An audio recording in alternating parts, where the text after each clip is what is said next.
We are now on the record. This begins videotape number 1, the deposition of Nate Cavanaugh in the matter of the Authors Guild versus National Endowment for Humanities. And this deposition is being held at 100 Wall Street, Suite 1500, New York, New York, 10005. Today's date is January 23rd, 2026, and the time is approximately 9:41 a.m. Eastern Time. The videographer is Dylan Borsos, representing Lexitas, and the court reporter is Lisa Forlano, also representing Lexitas. Will counsel and all parties present please state their appearances and whom they represent? John Robinson from Jacobson Lawyers Group on behalf of the American Council for Learned Societies plaintiffs. With me at council table is Kyla Snow, and I'll let my colleague from the Authors Guild introduce himself. Ian Garnier from Fairmark Partners on behalf of the Authors Guild plaintiffs. Rachel Dowd from the U.S. Attorney's Office for the defendants. Good morning, Mr. Cavanaugh. Wait a second. Do you raise your right hand, please? Do somebody swear that the testimony you're about to give in this matter will be the truth, the whole truth, and nothing but the truth, so help you God? I do. Thank you. Good morning, Mr. Cavanaugh. Could you please state your full name for the record? Nathan Cavanaugh. And I will start the questioning today. We'll go for a few hours. When I'm done, my colleague from the Authors Guild plaintiffs will ask them questions at the end. What is your date of birth? I was going to ask about this later, but what is special.co? It's a technology company that I'm starting. Oh, okay. Do you have any other email addresses? I do. This is the best one to reach you, that special. Where are you currently employed? I'm the founder and CEO of Special. Any other employment? No. Any other projects you're working on? No. For how long have you been working on the special.co? We legally incorporated the company on August 8th, 2025. And could you say a little bit more about what it's going to be? We're acquiring traditional services businesses in the U.S. and trying to make them run more efficiently using software and AI. Do you have employees? We do. How many? 2. Have you ever been deposed before? No. Have you ever given testimony in court or any other context? No. So you understand that you're under oath today to tell the truth? Yes. Counsel for the government here might object. You understand that you should answer my questions, even if counsel objects? Yes. Let me know if you need a break at any point. I'll try to take a break every hour or so, but just let me know. If a question is pending, I'll ask you to answer the question before we take the break, but if you need a break, just let me know. Aside from this case, are you a party or witness to any other litigation at the moment? No. Are you familiar with the case U.S. Institute of Peace versus Jackson? I'm not familiar with the case. What about a case Pippinger v. Doge Services? I'm not familiar with the case. Okay. What did you do to prepare for this deposition today? I met with the U.S. Attorney for about 2 hours. That's it. When was this? Yesterday. Was it at their offices? Or? Yes. Who was there? Rachel and her colleague, Mary Ellen. Mary Ellen. Did you review documents in connection? We did. Did they help refresh your memory of the events that? Yes. What documents did you review? There were many documents. How do you want me to answer this exactly? Whatever comes to mind. What do you remember reviewing? Emails mostly related to the case regarding NEH. Regarding? The National Endowment for the Humanities and the associated grants. Okay. What else? Mostly a list of canceled, terminated grants associated with the National Endowment for the Humanities as well. Okay. We'll probably look at some of those lists later today, but as you're sitting here right now, do you recall like which specific lists you looked at? No, there were hundreds of grants on this list and tens of emails. So the grants, and we'll talk about this more later, the grants terminated around April 2nd. Was the list that you looked at around that time frame, or was it earlier on? Or? It was around that time frame, yes. Okay. And what did you discuss about that Objection. list? What's the objection? Privilege. Are you instructing the witness not to answer? I mean, don't answer to the extent that it would reveal communications that you and I had about your work in connection with NEH. Can you repeat the question? What did you discuss about those spreadsheets? The rationale for which certain grants were terminated. Okay. What other documents did you review?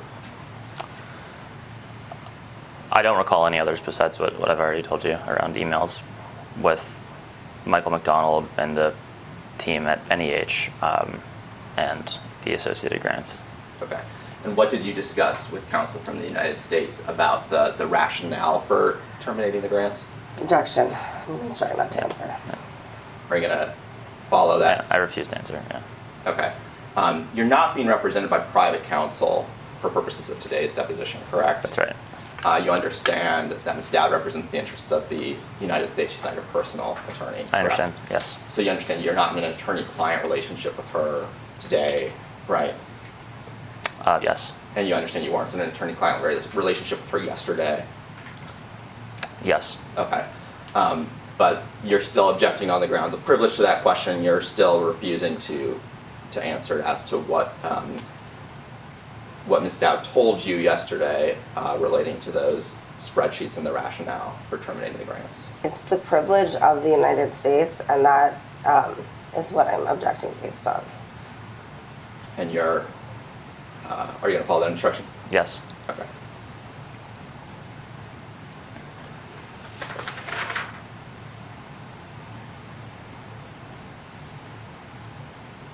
That meeting with counsel from SDNY yesterday, that was the only meeting in preparation for this deposition. That's right, yes. Did you talk with anyone else about this deposition? I talked to my teammate from the government, Justin Fox, about the deposition, but not specific details, just that it was occurring generally. Okay. When did you speak with him? I don't recall, maybe a few weeks ago. Okay. And do you remember what we talked about? Nothing substantive, just that the deposition was occurring. Okay.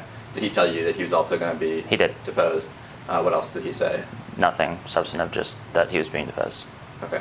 Did you talk to anyone else from Doge, and we'll define that term later, DOGE, Department of Government Efficiency, in preparation for the deposition? I did not. Anyone else from the government? No. Okay.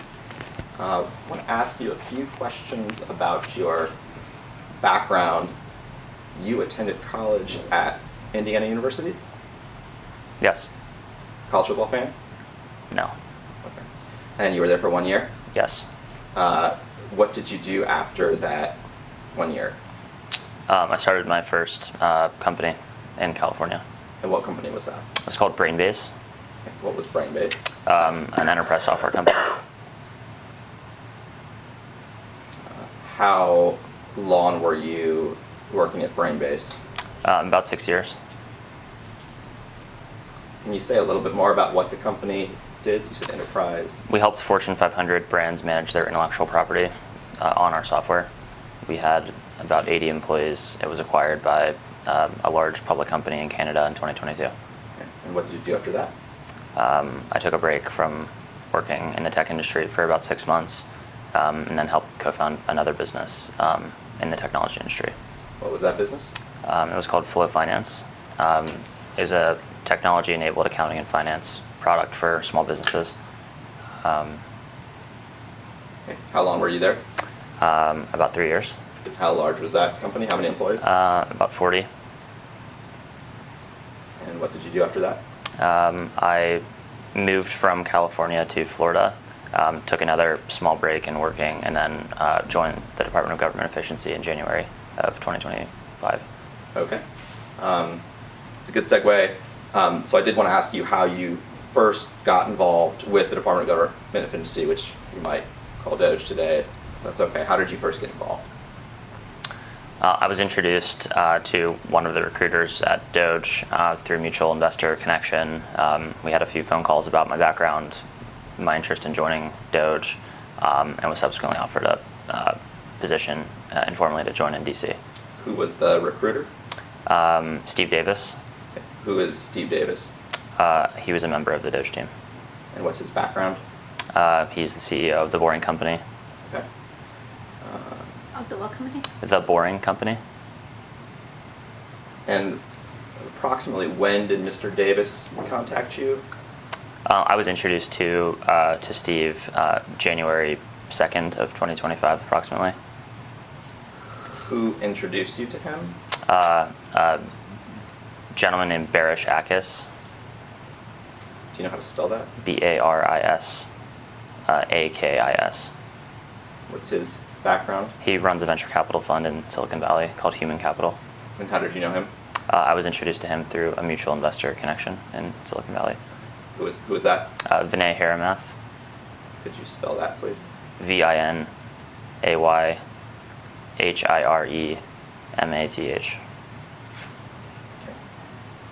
And did I hear you correctly that Mr. Davis was the recruiter, was the Doge recruiter who contacted? He was not a recruiter for the Doge team. I was introduced to him because he was a senior Doge official, and he was the one that offered me a position on the team. Okay. Was there a recruiter? Barish would have been informally the recruiter. Got it. So when Barish called you, what did he say?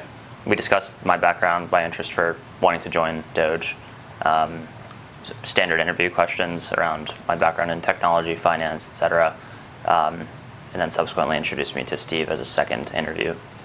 Had you expressed some interest before then to anyone about wanting to join the administration or Doge? Not the administration specifically, but Doge generally, yes. Okay. When did you do that? I don't recall, frankly. I've always had an interest in government and politics, so this was a natural time to join, given the focus on technology and finance. Okay. You said that you expressed, though, that you had some interest in joining Doge. I expressed to the Doge team that I had interest in joining. But how did Barish know to contact you that you might be interested in this? Because Vinay and I had a relationship, and we were talking about the Doge opportunity and that it was being formed. He recommended that I speak to Barish about potentially joining. Got it. So did you and Vinay meet after the election and talk about this? We did meet after the election virtually and had one phone call about my background, spoke a little bit more about why I'd be a good fit for Doge, and then he subsequently introduced me to Barish. Do you remember what you told him in that conversation about why you were interested? No. Well, why were you interested? Let me just ask you that. I was interested because I wanted to help reduce the federal deficit. Any other reasons? No.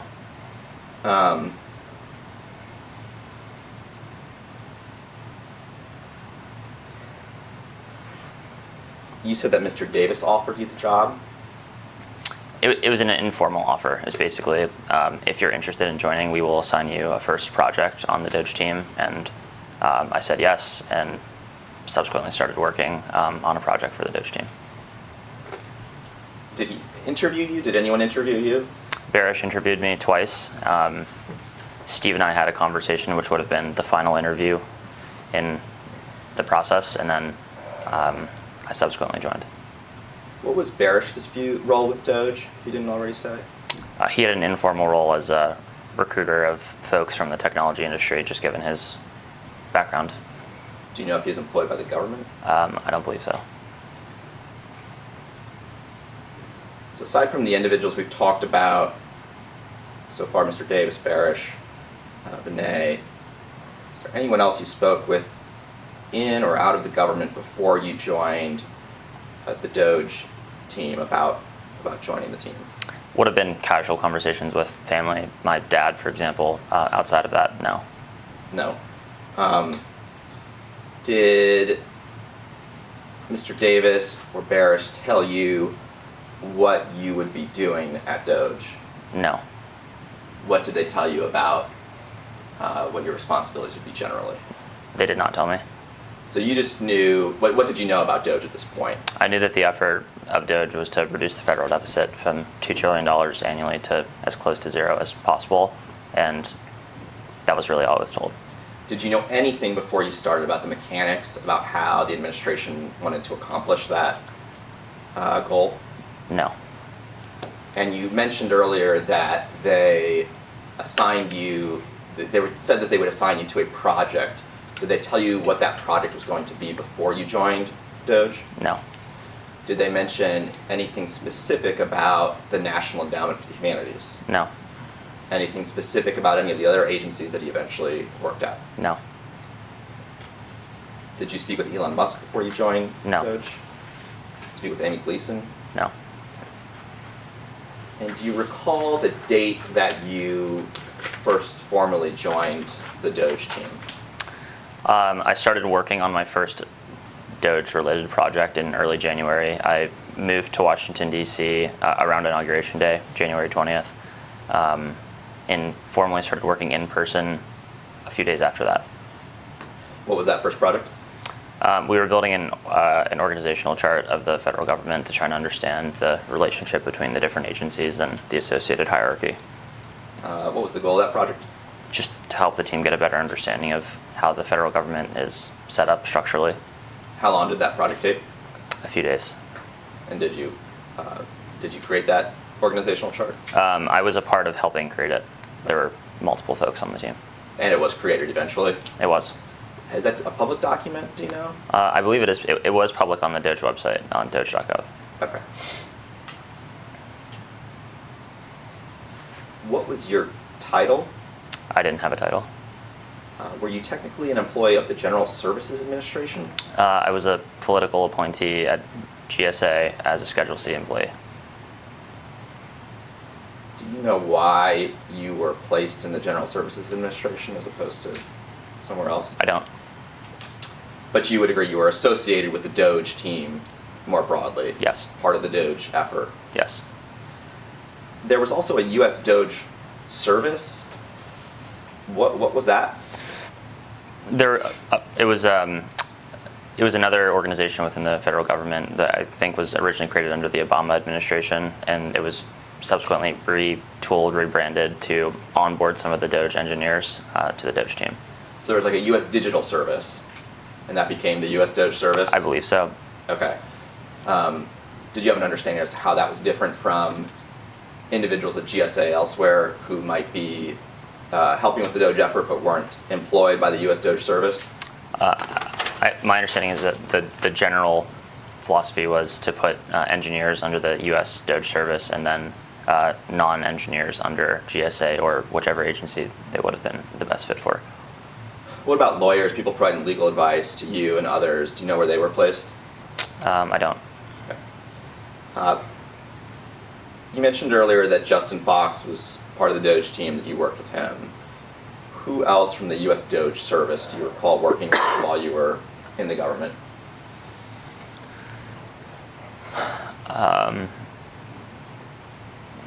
Can you repeat the question? Sorry. Who from the U.S. Doge service do you recall working with while you were at the government?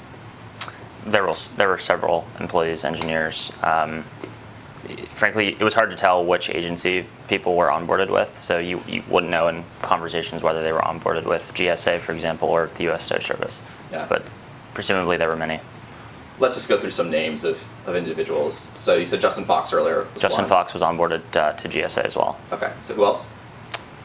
Ethan Choutram, he, to my understanding, was also a GSA employee. James Burnham, who I believe was a lawyer with U.S. Doge Service. Justin Eminetti, and Jacob Altic. Was Jacob Waltick's role? Jacob Altic was an attorney for Doge. What did he do? He was a lawyer with the Doge team. Okay. You said he was an intern? He was a lawyer with the Doge team. He was not an intern. Oh, okay. Okay. I didn't explain this earlier. We'll be looking at some documents today. We'll be looking at spreadsheets. Because the spreadsheets are hard to print out, we're just going to put them on the screen. So we're going to do that, and I will ask you questions about them. The first spreadsheet we're going to look at has been produced to us and was produced to us with base label US 63328. This is subject to the protective order.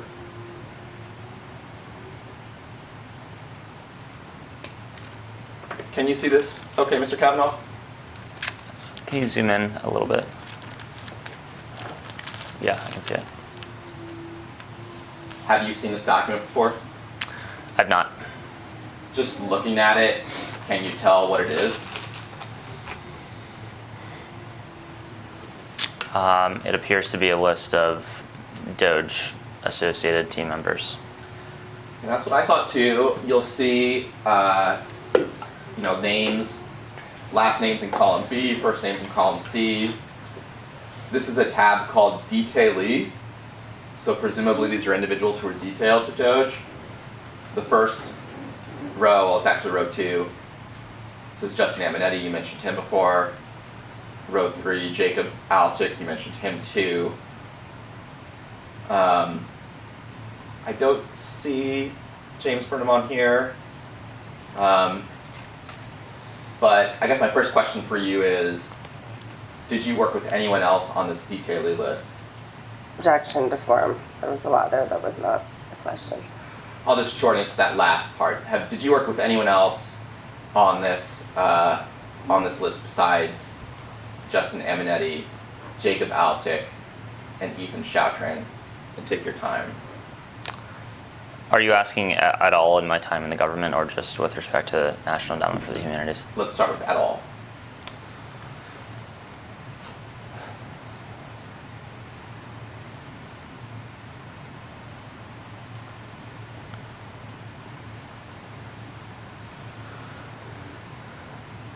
I worked with Ethan Chautran.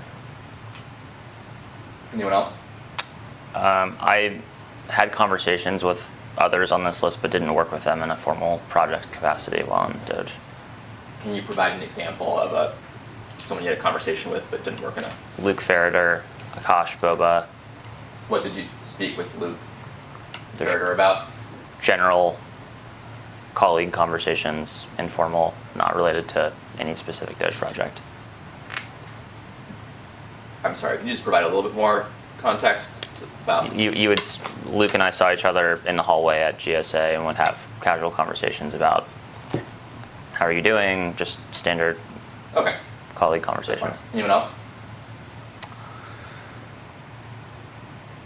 Austin Rayner, similarly, he was a member of the Doge legal team. I didn't speak with him in a legal capacity. It was a similar, hi, how are you doing type conversation. Nothing specific to projects. Where were these people physically working? It was mixed. It depends on the person. Where were you physically working? I was physically working at GSA. Okay. On this list, who else was physically at GSA? Ethan Chautran. Initially Kyle Shutt. Occasionally Luke Ferreter and Akash Boba. And I believe that's it. Where was Justin Aminetti physically located? The Eisenhower building at EOP. Okay. This is a list of, it says detailees. Do you know what that means? I do know what a detailee is, yes. What does it mean? Generally means you are assigned from your home base agency, in my case GSA, to another agency within the federal government. So how would that apply to someone like Justin Aminetti, if you know? I don't know how it would apply to Justin Aminetti because he was a lawyer with the U.S. Doge Service. For non-lawyers, it would be you were assigned from, for example, GSA to NEH. Okay. And let's look at the contractor tab.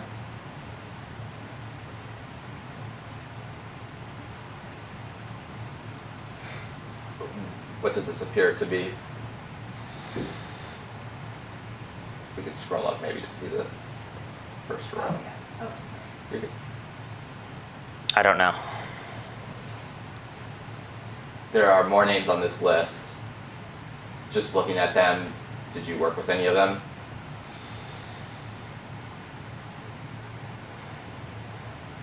No. Scroll down a little bit. Do you work with anyone on this No. list? Let's go to the other tab.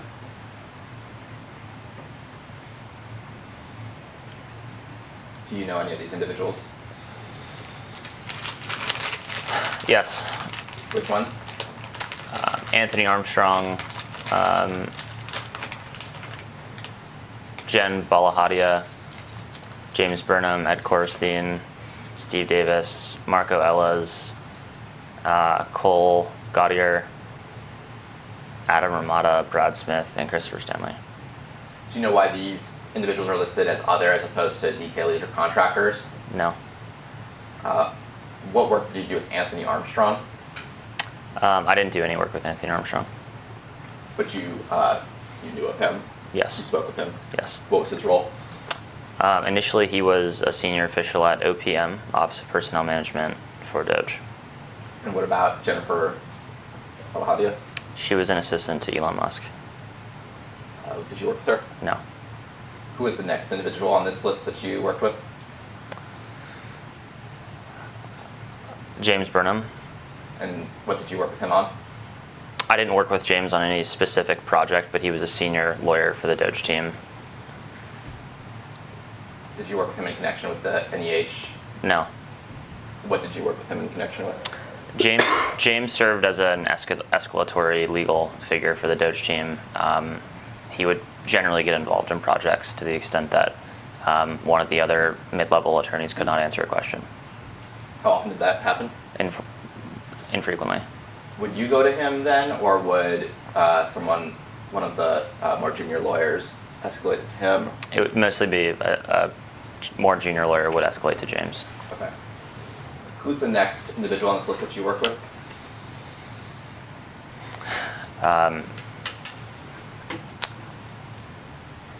Steve Davis. And what did you do with Mr. Davis?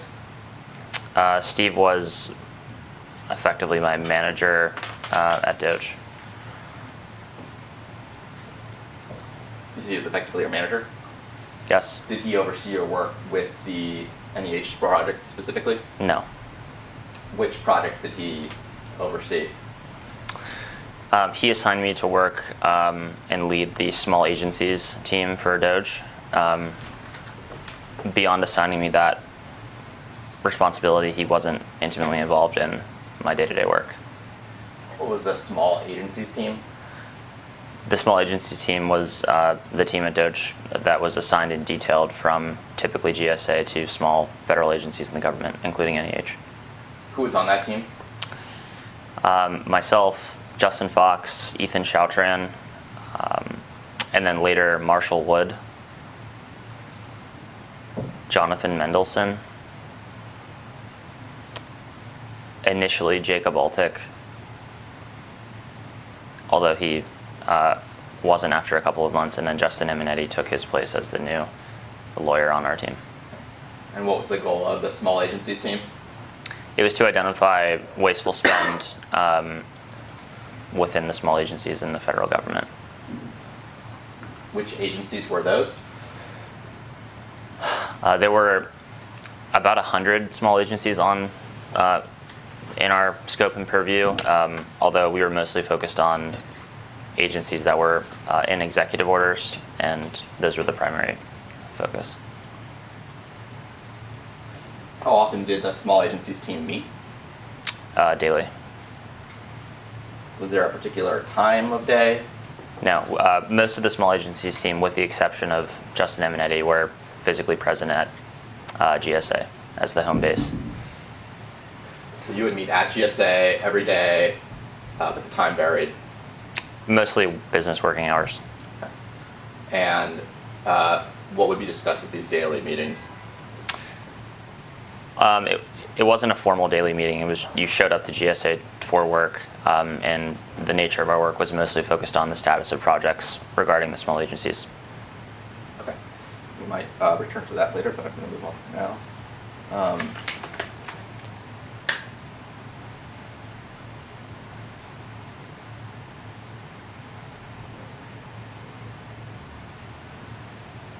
I think we can take our... No, we're still going through. So let's move past Mr. Davis. Who's the next individual on this list that you worked with? I worked with Adam Ramada when I first joined the Doge team on the organizational chart that we referenced earlier. Did you work with him in any other capacity? No. Who was the next individual? Nobody else in a formal project capacity. Okay, I think we can take this down then. Thank you. Were you planning to mark that as an exhibit? I didn't catch that. I wasn't, but I think you should if you're gonna be asking about it. okay, so we will mark that as Plaintiff's Exhibit 1.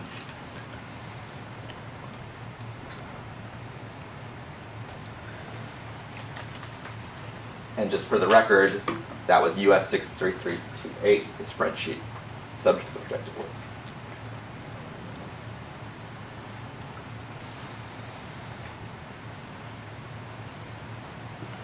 About how many other GSA employees were involved with the Doge team? I don't know. We've talked about a few of them. Do you think there were over 50 GSA employees working on Doge? It was probably less than 50. Okay, but more than 10. More than 10. Is there anyone else who was employed by GSA that you worked with that we haven't talked about already? No. Aside from the US Doge service employees we've talked about and the GSA employees affiliated with Doge, was there anyone else working as part of the Doge team?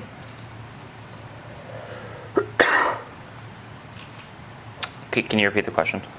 Aside from the US Doge service employees that we've talked about and the GSA employees affiliated with Doge, was there anyone else working as part of the Doge team?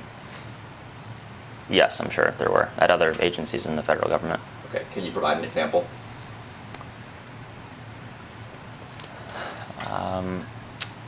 There's a person on the list, Brad Smith, who would have worked at the Department of Health and Human Services, HHS. He was not assigned to GSA, but was, I believe, onboarded to HHS. Was he a political appointee? I don't know. So there were employees of other agencies who you would consider as part of the Doge team, but were not employees of GSA, were not employees of the US Doge service. That's right. How did you know they were part of the Doge team? They would have been at our weekly or bi-weekly all-hands team meeting. Okay. How many people were at those meetings? It varied as the year progressed. Initially, it was quite small and then grew over time. The initial meetings that you were part, so you were part of Doge really from the beginning, right? It sounds like January 2nd. Yes. So that initial core group, how many people were part of it at that point? More than 10 and less than 50. And what about by the end? Probably over 100 and less than 150. And by the end, I was referring to August 2025. Is that what you understood? Yes. That's when you left. Yes. Where were these weekly meetings held? It varied. What were some of the locations? Certain weeks, GSA, and other cases, the Eisenhower Building, connected to the White House. Did people join virtually? No. It was all only in person. Yes. Who led the meetings? Typically Steve Davis. Were documents ever presented to you in these meetings? No. Did you ever take notes? No. What was discussed at the meetings? Typically updates across various federal agencies and then the respective leaders of each Doge team. For example, the small agencies team would provide quick updates on basically major updates with respect to their work. So there was a small agencies team. What were some of the other teams that comprised Doge? There weren't formal teams per se. They were mostly just related to the other large agencies. So there was a head of the Department of Commerce, for example, a head of HHS.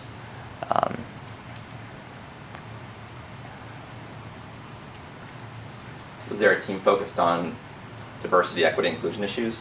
No. Is there any other team besides small agency teams and the agency-specific teams? I don't believe so, no. You said that updates would be provided. about the Doge team's work? How were those updates conveyed? Verbally in a group. No PowerPoint presentations? No. Nothing put on a screen shared? No. Do you know why there were no PowerPoint presentations or documents? No. You said Steve Davis led the meetings? He would open up the meeting, and then each respective agency lead for Doge would provide their relevant update. And how long did they take? The updates or the entire meeting? The entire meeting. Sometimes 20 minutes, in other cases 2 hours. Did you talk about goals for the Doge team at these meetings? No, there were no specific stated goals other than it was broadly understood that the mission of Doge was to reduce federal spending. Aside from the meetings, were you ever given specific goals, either as part of the small agency team or as Doge more broadly? No. Did Elon Musk attend these meetings?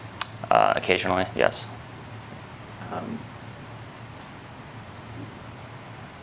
About how many meetings do you think he attended?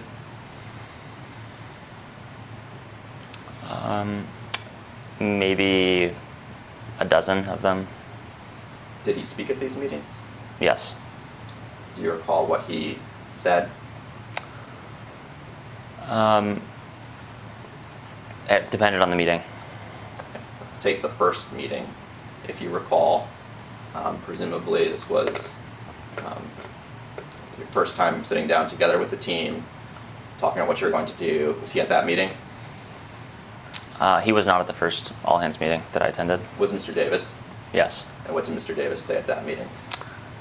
I don't recall, actually. It was probably something with respect to updates that he thought were important from other Doge team leads and was restating them first and then asked the relevant team member to provide a more substantive update. What was the first meeting that you recall that Mr. Musk attended?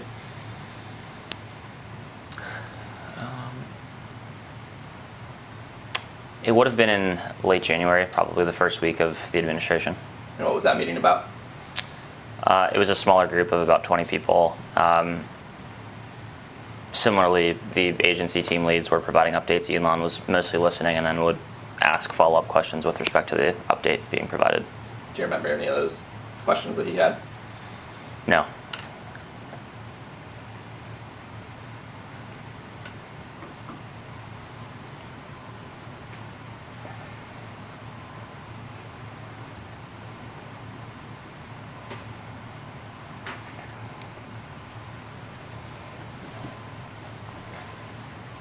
Did you receive any training before joining the Doge team?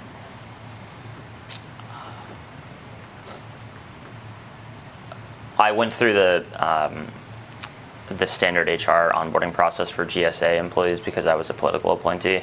So in that context, yes, not specifically for Doge. So aside from that, I'll call it HR training, no substantive training. You didn't go through any substantive training before you joined Doge? Correct. To your knowledge, did Doge have an organization chart? No. Did Doge have a structure or hierarchy? So you mentioned Steve Davis was at the top. Did he have like a deputy? No. Was there otherwise a structure to Doge? The broad structure was each agency, each large agency in the federal government, starting with the Department of Defense, Department of State, Commerce, et cetera, each had a respective Doge team lead. And as the organization grew, there were basically subordinate employees working under that respective lead. And there was a small agencies team as well that you were on. I led the small agencies team for Doge. Were there any other teams that you were part of? No. Did you report to anyone? Not in a formal capacity. In an informal capacity, it would have been Steve Davis.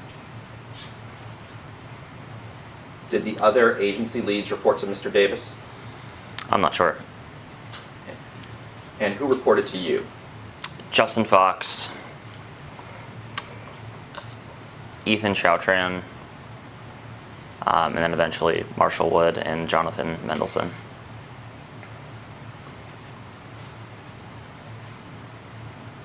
What was Amy Gleason's role in Doge? I believe she was the head of the U.S. Doge service. And how did that relate with Mr. Davis's role?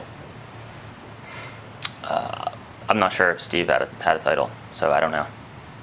You understood that as a practical matter, Mr. Davis was the head, that she was the legal head of the U.S. Doge service? Objection. You can answer. Amy Gleason was the head of the U.S. Doge service. I don't know what Steve's title was formally. Did she ever lead the weekly Doge meetings? Not the ones where I was present, no. Did you ever see her at the meetings? A few times. Do you know what her role was, aside from her title, what her actual responsibilities were? I don't. Did you get the sense that she had significant responsibilities at Doge? I'm not sure. I didn't interface with her very much.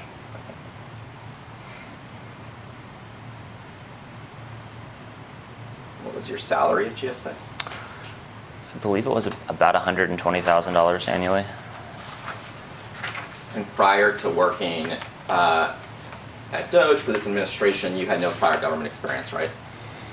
No. But you said you were interested in government since NEH.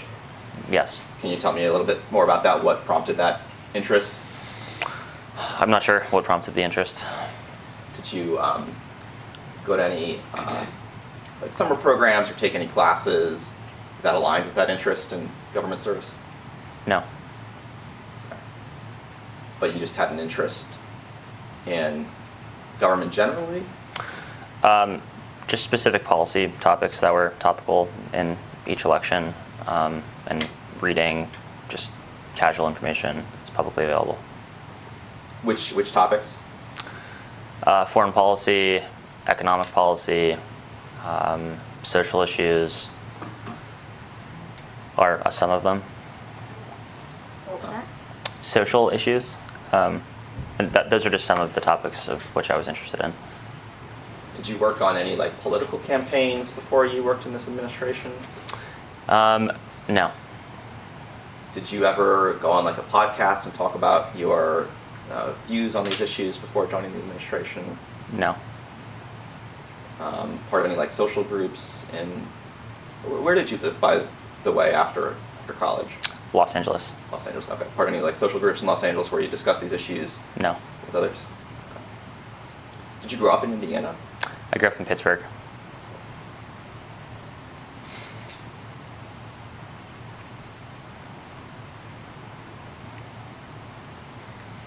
Let's do a few more and then we'll take a break.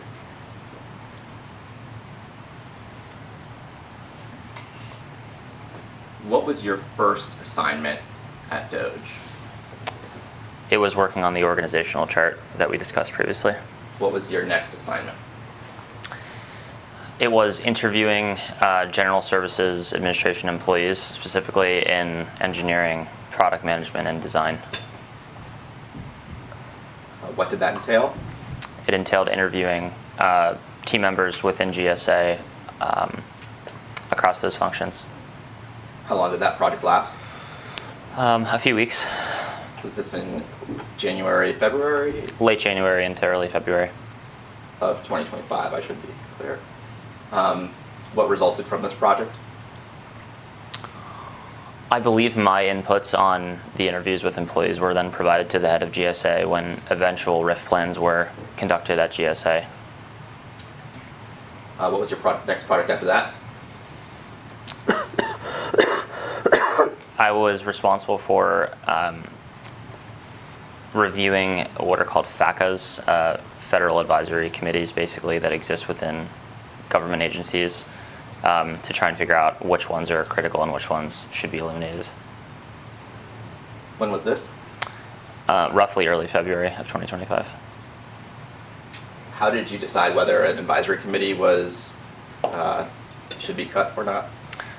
Certain committees were statutorily required, and so those were not able to be cut due to statute. Others were discretionary, And so in that context, you would evaluate those committees with the relevant agency head to determine whether they were still needed or not.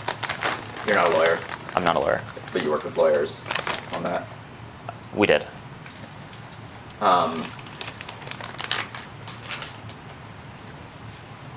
Do you recall recommending cutting certain advisory committees? Yes, we did. Which ones?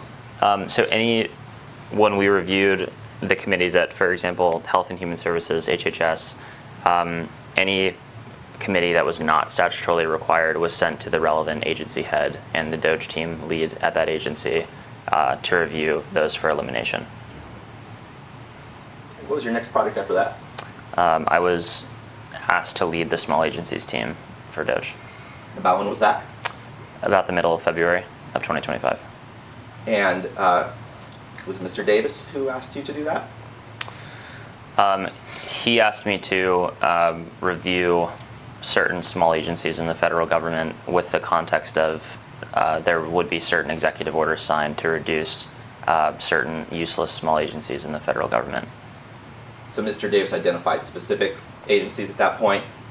I don't know if he defined the specific agencies. The broader context was the executive orders that were about to be signed. He told you that you would be working on a team tasked specifically with looking at smaller federal agencies, Yes, but you don't recall whether he identified any specific federal agencies in I that don't believe so. conversation? I don't believe so. And was he the one who assigned you to that team, or did someone else assign you to the team? The team wasn't created, so I was the first person to evaluate small agencies in the federal government for Doge. And as that work expanded, it became a team. But he gave you this assignment. Yes. Did you speak with anyone else about this assignment aside from Mr. Davis before it got underway? I don't believe so. So what agencies did you look at as part of the small teams project? Small agencies team. The entire list or initially? Let's start initially. There was an executive order signed in February, which was the first, I believe it was titled Commencing the Reduction of Useless Small Agencies in the Government, something to that effect. And there were 4 or 5 small agencies on that list. The Inter-American Foundation, the U.S. African Development Foundation, the Institute of Peace, Presidio Trust. I don't recall if there were additional ones on that first executive order. And of those, what was the first one that you looked at? The Inter-American Foundation. Okay. What did you do there? We met with the head of the Inter-American Foundation and tried to understand more about the operations of the agency. What is the Inter-American Foundation? The Inter-American Foundation provides about $50 million annually to in grants to Central and South America. And what did you determine about that agency? Per the executive order, we were to reduce the Inter-American Foundation to its statutorily minimum required functions. Which were? By statute, I believe it was 1 or 2 employees, which included an agency head, and I believe it was a general counsel. It was basically 2 employees, is what was statutorily required, and 1 grant. Did you cut funding to the agency? We did. Did you cut the grant? We did cut multiple grants. What was the next agency you worked at? The U.S. African Development Foundation. What is that? They similarly provide grants to projects in Africa. And what did you do in relation to the African Development Foundation? The same thing that we did with the Inter-American Foundation. You met with the head of the agency? We attempted to meet with the head of the agency. Our initial request was denied, despite there being an executive order. Eventually, we did meet with the head of the agency and proceeded to reduce grants and personnel. Did you cut the agency down to what you viewed as the bare statutory requirements? Objection form. You can answer. I believe so. Yes. Did you cut funding to the agency? We didn't directly cut funding to the agency because that wasn't in our purview. OMB is the organization that actually cuts funding from an agency, from the federal government to the agency through federal appropriations. We cut specific outstanding grants that the agency had already made. And did you cut specific outstanding grants at the African Development Foundation? We did. Objection. Okay. I want to talk about a few more, but I know we've been going for about an hour, so maybe let's take a break and then we'll come back. Sure. The time is 10:31, and we're now going off the record.